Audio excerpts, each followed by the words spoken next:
Hey YouTube, so I wanted to come today to show y'all what I am planning on using for a planner for 2018. So if you saw my previous video, it was all the planners I used in 2017. So for 2018, I'm gonna try to be a little bit more intentional with my planning and actually try to create a an all-encompassing system that helps me get stuff done, because it's one thing to just write stuff down on paper and it's another thing to actually have an action behind those words that you write down. So that's one thing that I am definitely going to work harder on for 2018. But nonetheless, I am still a planner girl and I love planners. So who knows what 2018 has in store for me as far as planners go. But let's get started. So this is my main planner, as you could probably guess from my last video. It is another Hobonichi Cousin. I'm just a huge fan of this planner. Like I just, the setup is so nice. It works so well for what I want. But I'm not gonna lie, I see all the ring setups, like the personal rings, and my heart does ache a little bit for those setups, just for the ability to move papers around. That is definitely something that's missing from this kind of system. But nonetheless, we'll see how it goes. I got along fine with it last year, so we'll see how it goes. This is a cover from kikki.K. I love this. It's really pretty, really sturdy. It's just a little on the small side. So knowing that I already had this, I went ahead and got the Cousin Avec. So this is just from January to June. Come June, I will have hopefully graduated from my program and will have hopefully taken and passed my boards, but we'll see. I don't know about the timing of the boards. So, but this is my planner for 2018. I'll do another flip through of like the setup and stuff, but basically it's the same as the previous one. So, nothing really earth-shattering or different here. One thing that I did order whenever I ordered this planner online was this set of Hobonichi notebooks. So in my other Hobonichi Cousin, I had used some of the beginning daily pages as note pages because I had gotten the planner. This is a spring edition. I think I got it in April or May, and it started in February. So I had some daily pages that I could use. So I went ahead and used those for like my notes, the things that I like to have on me at all times. So instead, knowing that this was a 2-book system and that I would be switching books halfway through the year, I didn't want to have to rewrite all of those notes again in another book. So I thought that this would be a good solution to that potential problem. So I have there's a lot of stuff in here that I can't really show, but I have like my zone cleaning, which I was missing in this other planner. Some sinking fund stuff, some debt tracker stuff. These are just like spreads that I'll do if I get around to it. This was my Christmas planning, which worked out beautifully. That's work stuff, school stuff, APRN stuff. And then that's all that I have in here for right now. This book feels so small, and it'll make sense when I say that why I have something else as well. I just did not feel that this was a book that I could just like write notes in, like just scribble down random projects or whatever. I really wanted to be intentional about the stuff that I put in this notebook, and so that caused a kind of ripple in my system that I had planned out. But it's okay. I think it'll all work out. And in saying that, I probably next year, if I still stay in the Hobonichi, I may order the A6 size or maybe even the weeks size of the blank notebooks, just because I know exactly what type of information I'll put in there, and I won't use it for just random scratch paper or scratch notes or anything like that. I'll use it for something really specific. And then I just have this little dates to remember thing back there too as I'm transferring my birthdays. So this is my main planner. Like I said in my previous video, this is an A5 planner. It's not the smallest thing, it's not the largest thing. I have no problems putting this in my backpack, my work bag, my clinic bag, and hauling it around with me. I don't put it in my purse, so that's where something like this comes in handy, which actually belongs over here. But so that is my Hobonichi cousin. And then this guy is making a resurgence. So I decided I was going to continue to use this.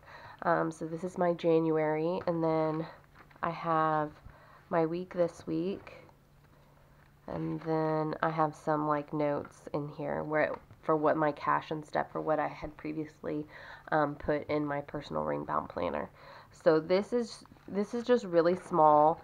It's easy to just throw in and out of my purse. It's a good looking planner. I like the paper, obviously. I have no complaints with this thing. So I more than likely will order 2018 weeks with the spring edition, just so that way I can get the most use out of this one and then switch over to that one. Also, I bought a new wallet for myself. So this is just something I got off of Amazon. I was actually really specific for what I was looking for, because if you watched my last video, you know that I was using this for time, and I didn't like how it didn't lay flat, and I was really picky and blah blah blah. So I looked online after Christmas. I had been looking before Christmas for something, and I couldn't never find exactly what I was looking for. But I found this on Amazon, and I thought I would give it a go. This is just from some, I don't know if you can see that on there, Dante, D-A-N-T-E. It's supposed to be real leather. I mean, it's obviously not the best of quality of leather, but it has everything that I wanted out of a wallet. So it has a little coin spot, a spot for coins, which I like because I always have cash. It has the spot for the card, so with easy access. And then I put my cash here, and I'm able to like really tuck it in there so no one would even know that there was cash there unless they were really looking. Did I have more card spots? I haven't put all my cards in here. I have this little checkbook register that I use to keep track of my like credit card transactions if I make any. And then it also has this big pocket here, which I can stick my phone in. And then I can still like close it shut. So it definitely fit all the bills, so I'm able to just carry this around, and this is actually a pretty slim profile too, like in and out of stores or whatnot. So I'm pretty excited about this, and I will keep y'all posted on how it works out. So next is this little guy. I also got this on Amazon. This is of course it doesn't have any brand on it. I'll leave it linked down below. But this is like basically my project book.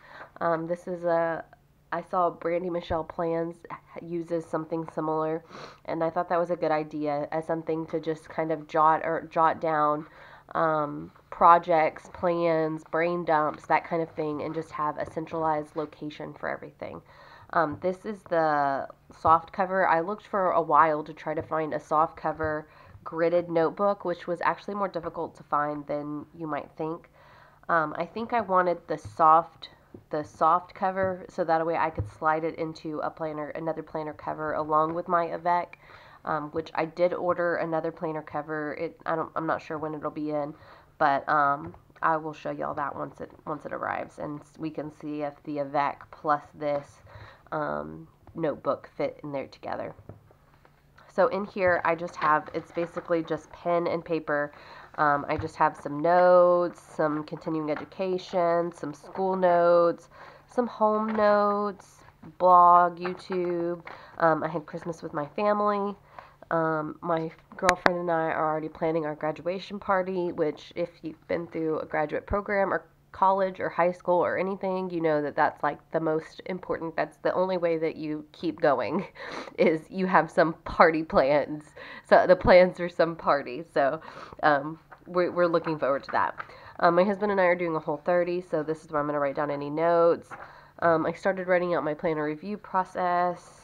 My husband and I had a quarterly family meeting, and then that's basically it. That's all that's in here right now. This paper is really thick. It's really smooth. I like it. It's definitely a departure from the Tomoe River paper. but I really like it. So, yeah, I'll leave this link down below on where you can get it. I think it was in the $9.99-ish range. So for that price, I thought it was good, a good quality, a good value. Then I have this guy. This I actually set up last year, but I forgot to include it in my 2017 planners because it's not technically like a planner. But this is what I was using as my blog planner. So I have this paper here, and then I got this kit, and I have no earthly idea. I have no idea where I got it from. I will try to link it down below. But it's a blog planner, and so it has, calendar. It has like main pages, and I just printed out the papers that I thought were pertinent for me and what I'm trying to do. And then I just have some note paper, and then I have these dividers in the back. It wasn't anything, I didn't spend a terrible amount of time on this, mainly because I wanted it to be more functional than anything, so I just kind of got the papers printed, got them punched, put them in here, and started working on them. These are some other papers that I need to add in here. So this I plan on continuing to use this in 2018 as my blog planner, and just kind of help me flesh out some ideas that I have, and help stimulate some ideas. But then I also printed out or purchased the Momentum Planner. So I'll leave that link down below as well. And sorry, this is like the cover to this. I was going to laminate it, but I never did, and I haven't punched these yet either. So, whatever. But this is the annual planner, the quarterly, and so this is really like a goal planner. So it helps you to think about what are your big picture goals, what for 2018, like what do you want to do. So I obviously want to pass my classes and graduate, so that's like number 1. Number 2 is to pass my boards. Number 3 is to get a job. Number 4 is to spend quality time with my family, and number 5 is to get myself ready to start trying to have a baby. That's something that my husband and I would like to try to do in 2018. So then you break down your quarter 1, quarter 2, quarter 3, and then you rewrite. I mean, it's a lot of rewriting, but it's actually like totally worth it because you can see everything. It gives you, you remember, and you remember what you're working, why you want to do this, why you need to do the Whole30. Why are you doing the Whole30? Well, you're doing it for to improve your health, to be the most healthiest version of yourself. So if you get pregnant, you will already be the healthiest version of yourself possible. Just that kind of stuff. So it helps you kind of keep those big picture goals in your mind. So this is the quarterly one. This is the monthly, and then you break it down by weeks, which I really like. And then this goes into my other planner, which is a whole nother video in and of itself. So that is my 2018 plans for my planner. Planner plans. If there are any questions, please let me know down below. I want to know what you're planning on using. Let me know if you have a setup video for how you're going to do your planning for the new year, because I'd love to see it. If there's any questions, like I said, leave them down below. Otherwise, happy planning.